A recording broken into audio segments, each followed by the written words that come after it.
여러분 오늘 본문은 우리가 흔히 말하는 칠병이어라고 하죠. 떡 7개와 물고기 2마리로 4,000명을 먹인 기적의 사건 이후에 일어난 일들을 기록을 하고 있습니다. 자, 오늘 본문 11절에서 13절에 의하면 바리새인들이 예수님에게 표적을 요구해요. 그리고 이어서 예수님이 바리새인들과 헤롯의 누룩을 주의하라 라는 말씀이 나옵니다. 서로 다른 이야기처럼 보이죠. 그러나 사실은 바리새인들이 표적을 구한 사건이 이 예수님이 바리새인들과 헤롯의 누룩을 주의하라 라고 말씀하신 이 말씀의 원인을 제공하고 있습니다. 좀 어려운 말인데요. 쉽게 설명을 드리면 바리새인들이 표적을 구하니까 예수님이 바리새인들이 구하는 표적을 주의하라 라고 말씀을 하고 계신 거예요. 두 개의 다른 이야기처럼 보이지만 하나의 이야기를 예수님이 말씀하고 계신 것을 우리가 발견할 수가 있습니다. 자, 오늘 본문의 사건은 대략 이렇게 시작해요. 바리새인들이 예수님을 힐난을 합니다. 이 힐난이라는 말은 비난한다라는 말이에요. 11절 말씀이죠. 그 내용이 이런 내용입니다. 하늘로부터 오는 표적을 구하거늘. 이 말씀은 예수님이 어떻게 하나님의 아들처럼 행동을 하니까 바리새인들이 예수님에게 와서는요 비난하며 당신이 하나님의 아들이면 하나님의 아들인 표적을 우리에게 보여달라라고 요구를 하게 된 거죠. 자, 그러자 예수님이 12절에 의하면 마음속으로 깊이 탄식하시며 표적을 구하는 이 세대에게 더 이상의 표적을 주지 아니하겠다라고 말씀하고 계시죠.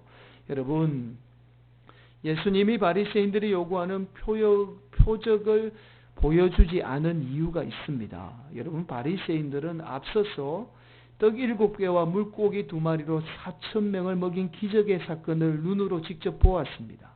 자, 그 기적을 보고도 바리새인들은 다시 예수님을 비난하며 표적을 요구한 거예요. 여러분, 예수님은 바리새인들에게 아무리 표적을 보여주어도 그 표적을 믿지 않을 거라는 것을 너무나 잘 알고 있었습니다.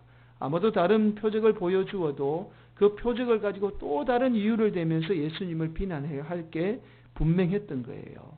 여러분, 예수 안 믿는 사람들 보면요, 예수님이 있는 거, 예수님이 살아계신 거, 하나님이 살아계신 거 보여줘봐 라고 그렇게 이야기하잖아요. 그러나 실제로 우리 삶 통해서, 그들의 삶을 통해서 예수님의 살아계심의 그런 기적의 역사가 나타나도 안 믿는 사람은 또 다른 핑계로 안 믿게 되죠. 오늘 이 바리새인들이 이런 모습들이 보였던 거예요. 자, 그래서 예수님이 더 이상의 표적을 보여주지 않았던 겁니다. 자, 이 일이 있은 후에 곧바로 이어서 예수님과 제자들의 대화가 나와요. 자, 표적을 요구하는 바리새인들의 누룩을 주의하라 라고 말씀하시면서 예수님이 제자들에게 바리새인들의 누룩과 헤롯의 누룩을 주의하라 라고 말씀을 하죠. 그때 마침 제자들에게 떡이 없었던 거예요. 그래서 제자들은 지금 예수님이 떡이 없는 것을 두고 말씀하시는 줄 착각을 했던 거죠. 오해를 했던 거예요. 그러자 예수님이 17절에 이렇게 말씀합니다. 함께 봉독할까요?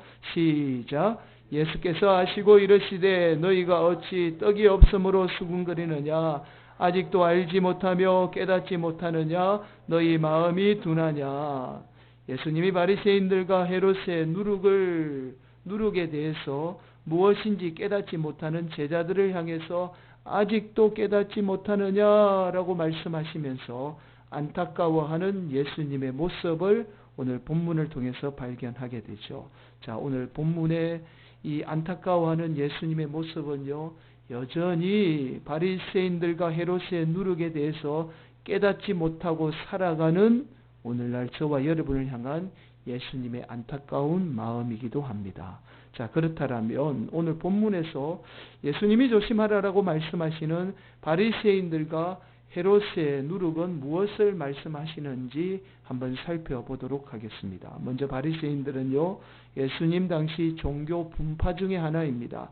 여러분, 이들은 예수님 오시기 전에 한 150년 전에 마카비 한 가문에 의해서 한때 이스라엘이 독립을 쟁취할 때가 있습니다. 이때에 함께 싸웠던 사람들이 바리새파 사람들이었습니다. 그런데 이 바리새파 사람들이 나중에 이 마카비 가문이 헬라화되어 세속화되죠. 여기에 불만을 품고는 갈라서게 됩니다. 주로 당시에 예수님 당시에 사두개파가 있었어요. 이 사두개파들은 귀족이나 제사장들이었다면 이들 바리새파는 수공업자나 상인들로 이루어진 평민 출신입니다.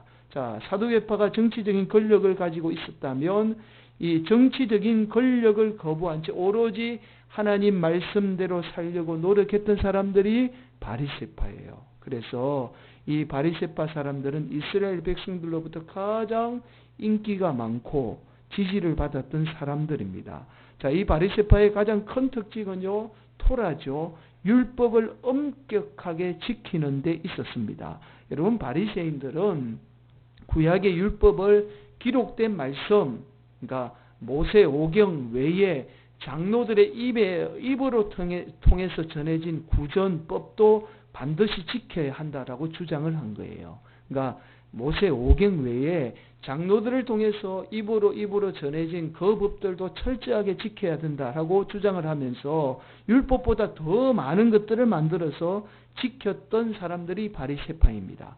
우리가 잘 아는 정결법도 바로 이 구전법에 속해요. 손과 물건을 바로 씻어야 하는 문제들, 11조 드리는 문제, 심지어 옷도 구별되게 입었습니다. 구전에 의해서 정결을 중요하게 여겼기 때문에요. 심지어 다른 사람들과 같이 음식을 먹지도 않았습니다. 그래서 바리새라는 말이 어떤 의미냐면 분리주의자, 구별된 자라는 뜻입니다. 이 바리새인들을 예수님은 누가복음 11장 1절에 의하면 이렇게 말씀해요. 그동안에 무리 수만 명이 모여 서로 밟힐 만큼 되었더니 예수께서 먼저 제자들에게 말씀하여 이르시되 바리새인들의 누룩 곧 외식을 주의하라. 여러분, 본문에서 말하는 바리새인들의 누룩이 곧 외식이라는 것을 우리가 알 수 있습니다. 외식이라는 말은 다른 말로 위선이라는 말이에요. 겉과 속이 완전히 다른 사람을 말합니다. 겉으로는 거룩한 척하면서, 겉으로는 신앙생활 잘하는 척하면서 속으로는 온갖 죄로 가득 차 있는 사람을 이야기하는 거예요. 흔히 말하는 겉으로 보이는 화려함을 추구하는 사람을 이야기하는 거죠.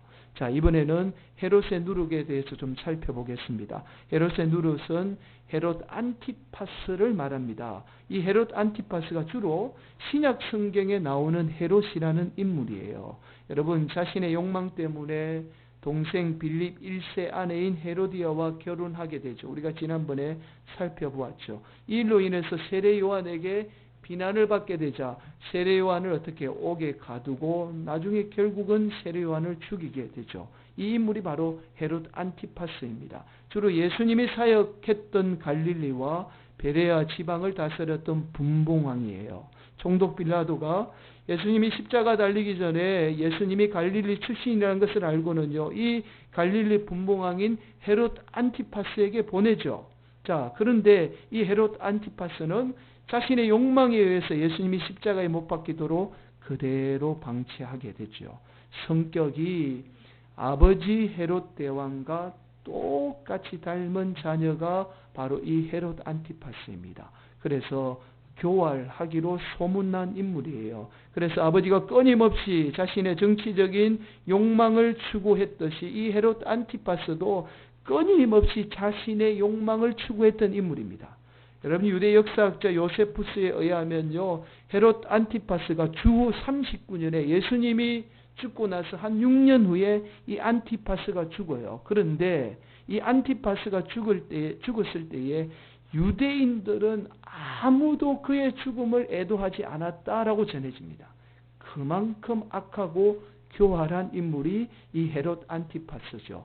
누가복음 13장 32절에 의하면 예수님이 이 헤롯 안티파스에 대해서 이렇게 이야기합니다. 이르시되 너희는 가서 저 여우에게 이르되, 여우라고 그렇게 표현을 하고 있습니다. 마치 자신의 욕망을 채우는 모습이 교활한 여우와 같다라고 말씀을 하고 있는 거죠. 결국 바리새인들과 헤롯의 누룩을 주의하라라는 말씀은 보이는 것에 현혹이 되어서 끊임없이 욕망을 추구하는 삶을 주의하라라는 예수님의 말씀이에요. 자, 여러분, 그렇다면 예수님이 왜 바리새인들과 헤롯을 누룩에 비유하고 있는가라는 거예요. 여러분, 누룩은 원어로 지매입니다. 지매.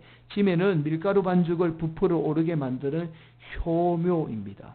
이스트예요. 여러분, 우리가 누룩은 주로 술을 빚거나 밀가루 반죽을 부풀리거나 부드럽게 만들 때 사용을 합니다. 그런데 이 누룩이 눈에 보이지 않는 미생물이에요. 살아 움직이는 미생물입니다. 사실은 이 누룩이 미생물이다 보니까 살아서 공기 중에 어떻게 해요? 서서히 원래의 성질을 변질시켜서 상하게 만드는 거예요. 그래서 술이 상해서 술맛이 나는 겁니다. 여러분, 밀가루가 상하게 되어서 부드럽게 되는 거예요. 누룩은 조금만 넣어도 전체에 영향을 미쳐서 전체를 완전히 변질시켜 버립니다. 그래서 이스라엘 백성들은 이 누룩을 좋은 의미로 사용하지 않았습니다. 침투성이 아주 강한 죄를 상징적으로 나타낼 때 이 누룩을 사용했습니다. 여러분, 고린도전서 5장 6절은 이 누룩에 대해서 이렇게 말씀해요. 너희가 자랑하는 것이 옳지 아니하도다. 적은 누룩이 온 덩어리에 퍼지는 것을 알지 못하느냐. 여러분, 우리 주님이 고린도 교회를 향해서 하신 말씀인데요. 누룩이 처음에는 조금씩 들어와서 나중에는 어떻게 해요? 그 누룩이라는 미생물이 온 덩어리를 변질시켜 버리듯이 마치 죄가 처음에는 조금씩 서서히 들어오지만 그러나 전체를 완전히 망가뜨려 버린다라는 거예요. 이것이 누룩의 성질이죠. 그리고 출애굽기 15장 15절은 12장 15절은 이렇게 말씀합니다. 너희는 이래 동안 무교병을 먹을지니 그 첫날에 누룩을 너희 집에서 제하라. 무릇 첫날부터 일곱째 날까지 유교병을 먹는 자는 이스라엘에서 끊어지리라. 여러분, 이스라엘 백성들에게 출애굽 과정 속에서 하나님이 말씀하신 말씀이죠. 누룩이 들어간 떡을 먹는 것은 마치 이스라엘 백성들이 끊어지는 것, 즉 구원받지 못한다라고 말씀을 하고 있는 거예요. 바리새인들과 헤롯의 누룩이죠. 눈에 보이는 것을 통해서 우리를 서서히 어떻게 해요? 세상의 욕망을 쫓아 살도록 만든다라는 거예요. 여러분, 욕망을 쫓아 사는 것은 우리 안에 우상을 만드는 가장 큰 범죄입니다. 그래서 우리로 하여금 하나님의 자녀로 살지 못하게 해요. 그래서 예수님이 이 바리새인들과 헤롯의 누룩을 주의하라라고 말씀하고 계신 거죠. 여러분, 놀라운 사실은 태초의 인류가 범죄했을 때에 이 바리새인과 헤롯의 누룩에 의해서 범죄했다라는 사실을 우리가 발견하게 돼요. 창세기 3장 6절 말씀이죠. 여자가 그 나무를 본적 먹음직하고 보암직하고 지혜롭게 할 만큼 탐스럽기도 한 나무인지라. 여러분, 본적 먹음직했다라는 거예요. 보이는 것으로 유혹을 하고 있죠. 보암직해서 탐스러웠다는 거예요. 본적 탐스러웠다라는 겁니다. 그 유혹에 의해서 인류의 조상이 범죄하게 된 거예요. 오늘 본문에 예수님이 바리새인들과 헤롯의 누룩을 주의하라라는 말씀과 똑같은 말로 사탄마귀가 인류를 범죄하게 했던 겁니다. 그렇게 사탄마귀가 바리새인들과 헤롯의 누룩으로 온 인류의 죄를 퍼뜨려 버린 거죠. 그래서 지금도 우리가 속아서 끊임없이 눈에 보이는 표적을 구하며 욕망을 쫓아 죄를 짓고 있는 거예요. 오늘 본문 12절은 이렇게 말씀합니다. 예수께서 마음속으로 깊이 탄식하시며 이르시되 어찌하여 이 세대가 표적을 구하느냐? 내가 진실로 너희에게 이르노니 이 세대에 표적을 주지 아니하리라 하시고, 예수님이 더 이상 이 세대에 표적을 주지 않겠다라고 말씀하고 계시는 거예요. 우리 세대에 더 이상 표적을 주지 않겠다라는 거예요. 왜냐하면 예수님은 더 이상의 표적이 필요 없는 분이십니다. 예수님이 이 땅에 오신 그 자체가 표적이고 가장 큰 이적이에요. 제자들이 예수님과 함께 생활하면서 수많은 이적과 표적을 보았습니다. 하나님의 아들이라는 것을 눈으로 직접 보았을 거예요. 그런데 아직도 제자들이 그것을 깨닫지 못하고 있었던 겁니다. 여러분, 사실 우리도 제자들의 모습과 똑같은 모습이 있죠. 오늘날 많은 성도들이 표적과 이적을 구해요. 예수님을 믿으면서도 더 많은 것을 요구합니다. 끊임없이 눈에 보이는 욕망을 쫓아 신앙생활하죠. 우리가 예수 믿는 그 자체에 만족을 누리지 못하는 거예요. 남들보다 더 많이 가져야 그것이 복이라고 생각을 합니다. 사실은 사탄 마귀가 우리를 속여서 끊임없이 욕망을 쫓아 살도록 만들어서 우리 안에 우상을 만들어내는 거예요. 여러분, 예수님이 이 땅에 오신 것이 표적이고 이적이듯이 우리가 예수님 믿고 그 예수님을 통해서 우리가 하나님의 자녀 되었다라는 그 자체, 그 사실이 사실은 엄청난 이적이고 표적입니다. 더 이상의 우리 인생은 표적이 필요 없어요. 이것보다 더 귀한 이적이 없다라는 거예요. 예수님이 십자가 지심으로 저와 여러분을 하나님의 자녀로 삼아주신 것보다 더 귀한 표적은 없습니다. 더 이상 우리에게 보여주실 게 없어요. 이것보다 더 확실한 증거가 없습니다. 예수님이 증거예요. 그래서 예수님이 너희에게 이르노니 이 세대에 더 이상 표적을 보여주지 아니하리라 라고 말씀하고 계신 거예요. 여러분에게 충분한 표적과 이적을 보여주셔서 저와 여러분이 하나님의 자녀로 살고 있다라는 말씀이죠.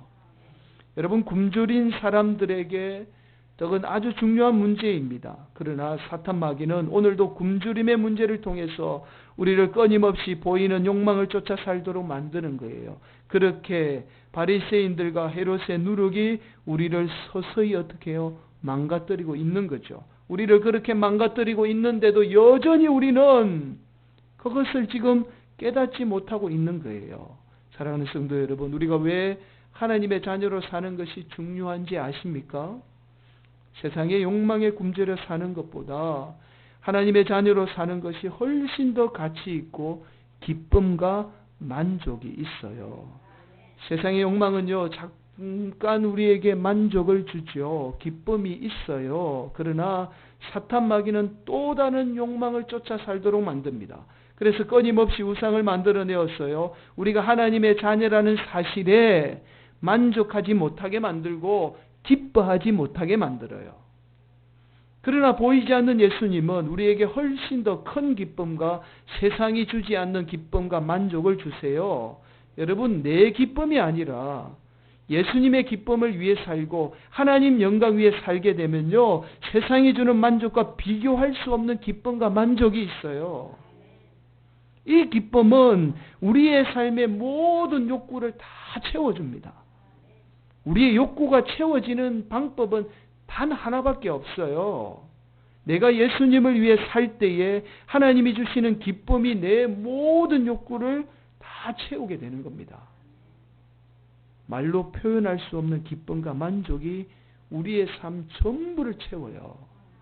그래서 우리는 바리새인들과 헤롯의 누룩으로 사는 인생이 아니라 바로 이 예수님의 누룩으로 사는 인생이 되어야 합니다.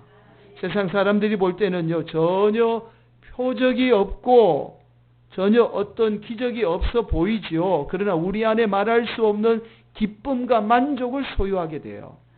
그런 하나님의 자녀라는 그 가치로 사는 인생이 되어야 합니다. 이런 예수님의 누룩이 우리 안에 다 퍼져서 우리의 삶이 예수님의 은혜로 채워지는 인생이 되어야 하는 거예요. 그래서 신명기 8장 3절은 이렇게 말씀하죠. 사람이 떡으로만 사는 것이 아니오 여호와의 입에서 나오는 모든 말씀으로 사는 줄을 내가 알게 하려 하심이라. 내가 알게 하려 하심이라. 우리로 알게 하려 하심이라는 말씀이에요. 오직 우리가 하나님으로부터 사는 인생이라는 것을 반드시 알아야 한다라는 말씀이죠. 여러분, 론다 번이라는 여성이 시크릿이라는 책을 썼습니다. 이 책은 이 여성에 의해서 만들어진 다큐멘터리 영화가 시크릿이라는 영화예요. 이 영화가 수백만 명의 사람의 삶을 바꾸어 놓게 되죠. 그러자 다시 책으로 쓴 책이 이 시크릿이라는 책입니다. 이 책의 부제가 이래요. 수세기 동안 단 1%만이 알았던 부와 성공의 비밀이라는 것이 부제입니다. 여러분 대략 이 책의 부제만 보아도 이 책이 말하는 시크릿, 비밀이라는 것이 무엇인지 알 수 있을 거예요. 말 그대로 성공에 대해서 이야기하고 있습니다. 이 책을 읽으면서 제가 놀라운 사실을 좀 발견하게 되었습니다. 세상적인 책이에요. 세상의 성공을 이야기한 책인데 성경을 마치 그대로 복사해 놓았듯이 성경을 그대로 이야기하고 있습니다. 단 하나만 없어요. 뭐만 없느냐면 예수님만 없어요. 예수님만 없고 성경이 말하는 것을 똑같이 이야기합니다. 여러분 이 책에서 끌어당김의 법칙이라고 말해요. 우리가 어떤 생각을 하느냐에 따라서 그것이 우리의 삶을 끌어당겨서 그대로 우리의 삶에 일어나게 된다라고 말해요. 예를 들어서 부정적인 생각을 하게 되면요, 부정적인 것을 우리의 삶에 끌어당긴대요. 그래서 그대로 부정적인 그 생각이 우리의 삶에 일어나게 된다라고 이야기합니다. 반면에 우리가 긍정적인 생각을 하게 되면요, 우리의 삶에 긍정적인 것들을 끌어당겨서 긍정적인 일이 그대로 일어나게 된다는 거예요. 이 책 마지막에 아주 중요한 이야기를 해요. 여러분 앞에 보실까요? 우주의 사랑보다 강한 힘은 없다. 사랑이라는 감정은 당신이 송신할 수 있는 가장 높은 주파수의 파장이다. 모든 생각을 사랑으로 감쌀 수 있다면, 만물과 만인을 사랑할 수 있다면 당신의 인생은 완전히 달라질 것이다. 여러분 인생에 성공한 사람들의 가장 큰 비밀이 사랑이라는 거예요. 여기에서 먼저 자신이 사랑으로 채워져야 한다라고 이야기합니다. 내 안에 사랑이 먼저 채워져야 된다는 거예요. 그래서 이 여성이 그렇게 이야기해요. 사랑할 대상이 없으면 개라도 키워라 라고 그렇게 이야기를 하고 있습니다. 어쨌든 여러분 먼저 사랑으로 채워져야, 그래야 타인을 사랑할 수 있다라는 거예요.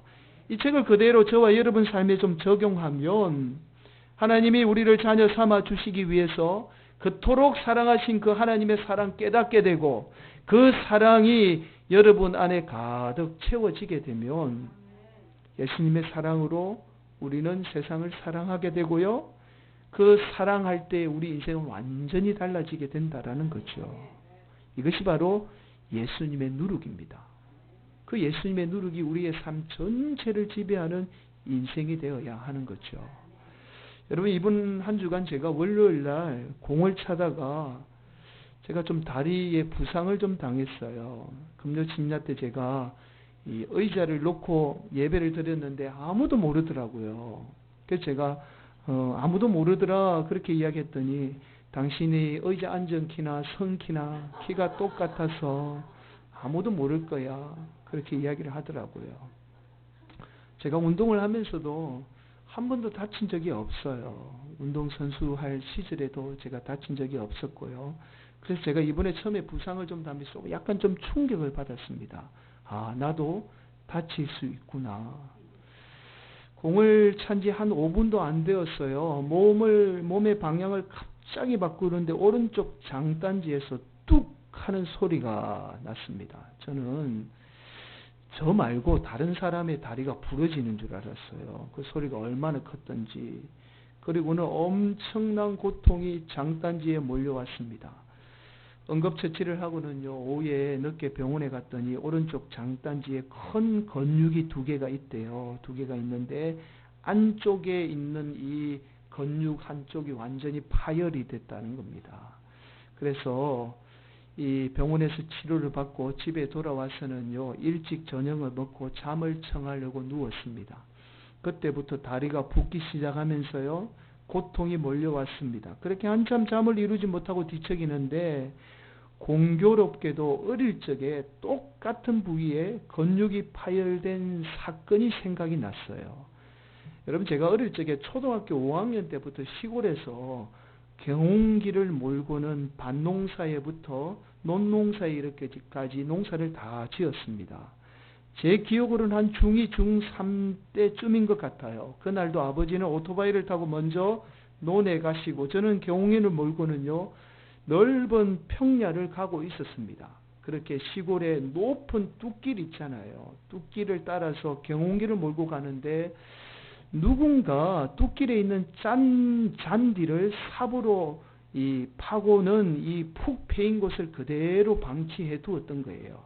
뚝길에 풀이 자라서 움푹 패인 곳을 보지 못하고 제가 몰고 가던 경운기 앞발통이 그곳을 지나게 되자 경운기의 방향이 한쪽 방향으로 갑자기 급하게 꺾이면서 순식간에 경운기는 냇가 이 아래를 내리막을 향해서 치닫기 시작을 한 거예요.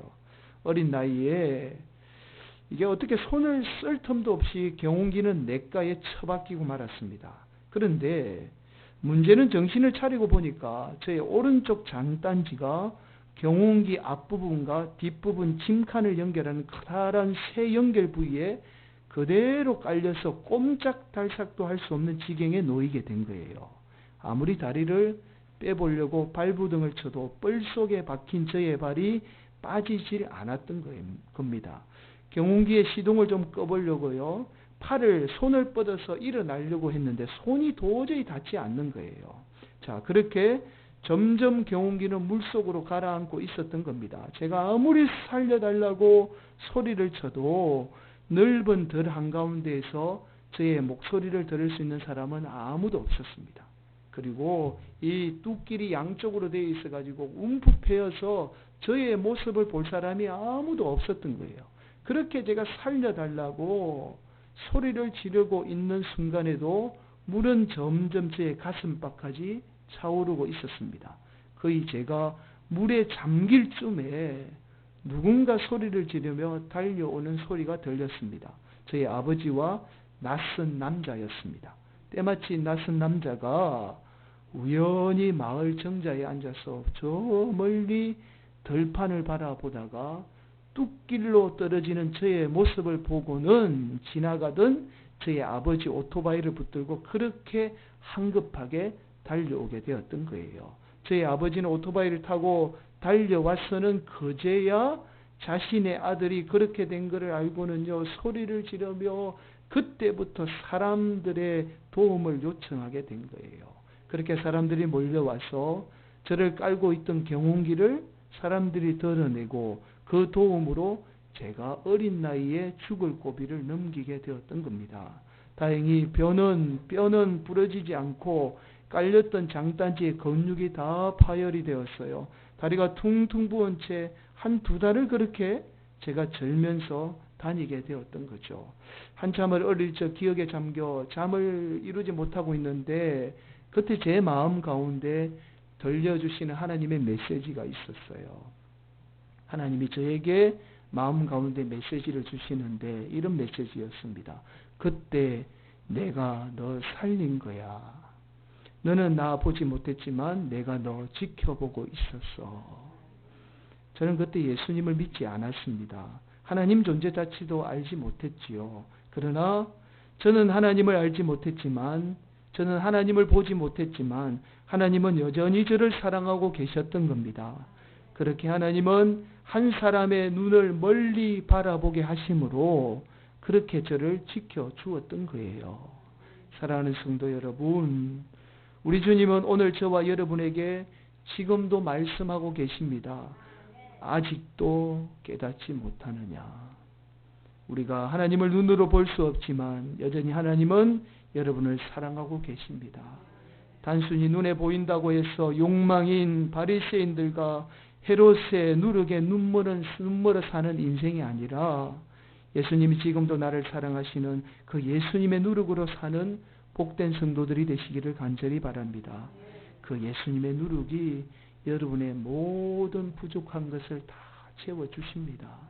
그래서 우리가 완전한 삶, 완전히 변화되어 부족함 없는 삶을 살게 되는 거예요. 사랑하는 성도 여러분, 오늘도 이 은혜가 가장 큰 은혜입니다. 이거부터 귀한 게 없어요. 이 은혜로 사시는 복된 성도들이 되시기를 예수님의 이름으로 간절히 축원을 드리겠습니다.